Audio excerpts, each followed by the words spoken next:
आजच्या भागामध्ये आपण पाहणार आहोत की इकडे आता मयू आणि अनु या दोघी जणी बसलेल्या असतात. मयूला ना पोहेम लिहायची असते म्हणून मयू ना अनुची मदत मागत असते, पण अनुला काही जमत नसतं. अनु तिला फक्त 2 लाईन सांगते. मग आता मयू म्हणत असते, काय यार ताई तू सांग ना ग नीट पूर्ण.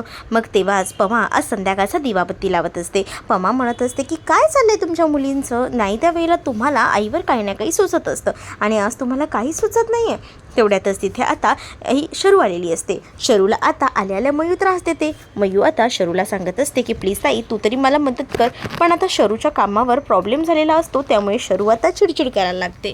मग शरूची चिडचिड वाढलेली असते ती आता कळते आणि मग शरूची चिडचिड वाढलेली दिसल्याबरोबर आता पमा तिला विचारते की काय झालं आहे, काही प्रॉब्लेम झाला आहे का, आणि मग आता ती तिच्यासाठी चहा वगैरे आणून देते. तेव्हाच आता शरू म्हणत असते की हो थोडासा प्रॉब्लेम झालाच आहे. मग आता ती थोडं का होईना रिलॅक्स होते, कारण तिला असं वाटत असतं की काही झालं तरीसुद्धा आपण आपल्या बहिणीला थोडीफार का होईना मदत करायला हवी. तिला चहा पिल्यानंतर बरं वाटतं, रिलॅक्स वाटतं आणि मग काय ती आता तिच्या बहिणीला तयार होते मदत करायला. मग आता त्या तिघीही जणी मिळून ना कविता जी आहे ती पूर्ण करतात. ती कविता जशी पूर्ण होते तशी मात्र आता मयू खूप जास्त खुश होते, कारण मयूला इतका वेळ ते जमत नव्हतं जे शरू आणि त्या तिघींनी मिळून करून दाखवलं होतं. तेच आता दुसरीकडे पाहायला मिळत असतं की इकडे असताना तेजस्विनीला कळलेलं असतं सारिका राज्याध्यक्ष या येणार नाही आहेत आणि मग म्हणूनच तिची चिडचिड होत असते. ती आता सांगत असते जयला, मी तुला आधीसुद्धा म्हटलं होतं की या सगळ्यामध्ये ना काही झालं तरी तुला लक्ष ठेवायचं आहे, पण तू काहीच करत नाही आहेस. तू असं का करतोयस मला मुळात कळत नाही. त्या परबवर एवढा का भरोसा ठेवलास तू, त्या परबवर आज भरोसा ठेवलायस, विश्वास ठेवला आहे ना, म्हणून आज आपल्यावर ना ही वेळ आलेली आहे. तुझ्या गोष्टी लक्षात येत आहेत का, असं देखील आता म्हटलं जात असतं. तेव्हाच ना तो शांत बसलेला असतो, पण तेव्हा तेजस्विनी म्हणत असते की तुला काही गोष्टी कळत आहेत का, कारण आपण ना खूप जास्त पैसे जे आहेत ते इन्व्हेस्ट केलेले आहेत आणि इतके पैसे जेव्हा आपण इन्व्हेस्ट करतो ना तर आपल्याला त्याच्यात ना प्रॉफिटही मिळायला हवा. जर आपल्याला त्याच्यात ना काही प्रॉफिटच मिळत नसेल तर त्याचा उपयोग काय आहे मला ते सांग ना, असंही बोलून आता मात्र आता पूर्णपणे शांत असतो. मात्र इथे तेजस्विनीची बडबड सुरू असते, कारण तेजस्विनीचं म्हणणं असतं की आपण खूप मोठ्या लोकांना या कंपनीमध्ये सहभाग करून घेतला आहे. तेव्हाच ना आकाशचा फोन आलेला असतो, म्हणून जय आकाशसोबत बोलायला बाहेर जातो. तर आकाश जो आहे तो खरं तर फोनवर हे सगळं काही प्लॅनिंग सांगतो जे शरूने त्याला सांगितलेलं असतं. शरूने आता बऱ्याच आयडिया ज्या आहेत त्या दिलेल्या असतात.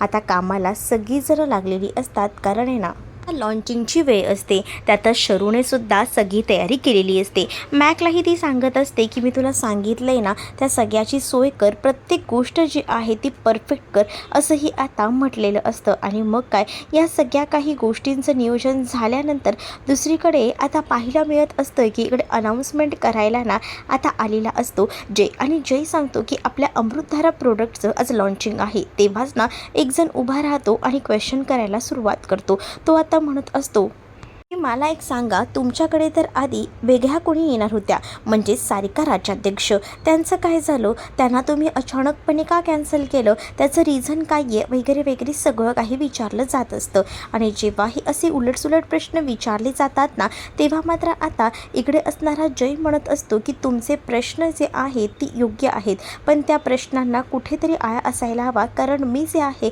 हे ठरवले की आपण हे जे प्रोडक्ट काढतोय अमृतधारा ते एका आईवर निगडीत आहे. म्हणजे एक जर आई अमृतधारा प्रोडक्ट वापरत असेल तर त्याचं लॉन्चिंगसुद्धा जबरदस्त असं व्हायला हवं, कारण तुम्हाला ना हे सुद्धा दाखवायला हवं की हे लॉन्चिंग जे आहे ते कोण करते येते. त्यामुळे सगळ्यांसाठीच या सगळ्याचं सरप्राईज आहे. त्यामुळे ना तुम्ही ह्या सगळ्यामध्ये एकत्र राहा, बांधून राहा, ह्या देखील गोष्टी ज्या आहेत त्या आता सांगितलेल्या असतात. आणि त्यातच आता तेजस्विनी आणि सगळेजण वाट बघत असतात की ह्या प्रोडक्टचे नक्की ब्रँड ॲम्बॅसेडर आहे तरी कोण. पुढ्यातच ना आता तिथे आकाशही आलेला असतो आणि आकाश जेव्हा येतो तेव्हा आकाश जो आहे तो आता म्हणू लागतो की खरं तर आपल्याला एक गोष्ट सांगायची आहे. आपल्या आईवर मनापासून प्रेम असेल तर तिच्या आयुष्यात आणा ही अमृतधारा या प्रोडक्टचं लॉन्चिंग असतं. आणि अमृतधारा म्हटलं आणि आईसाठी म्हटलं तर आई आपल्यासाठी लहान असताना आपण आपल्या काही गोष्टी व्यवस्थित करत असते आणि आपल्याला जे आई देईल ते योग्यच असतं असं वाटत असतं. मग त्याच आईसाठी आपण आज अमृतधारा या प्रोडक्टचं लॉन्चिंग करत आहोत, कारण आईसाठी वेगळं काहीतरी करणं ही प्रत्येकाची इच्छा असते. मग आजपासून जर तुम्ही तुमच्या आईसाठी अमृतधारा दिलात ना तर ते तुमच्यासाठी खूप जास्त फायद्याचं टाकायचं ठरेल हेही आता सांगितलेलं असतं. आणि मग जेव्हा या सगळ्या काही गोष्टी आता सांगितल्या जातात ना, तेव्हा मात्र आता आकाश जे काही बोलत असतो त्यामुळे आता टाळ्यांचा कडकडाट होतो. सगळेजण टाळ्या वगैरे वाजवू लागतात.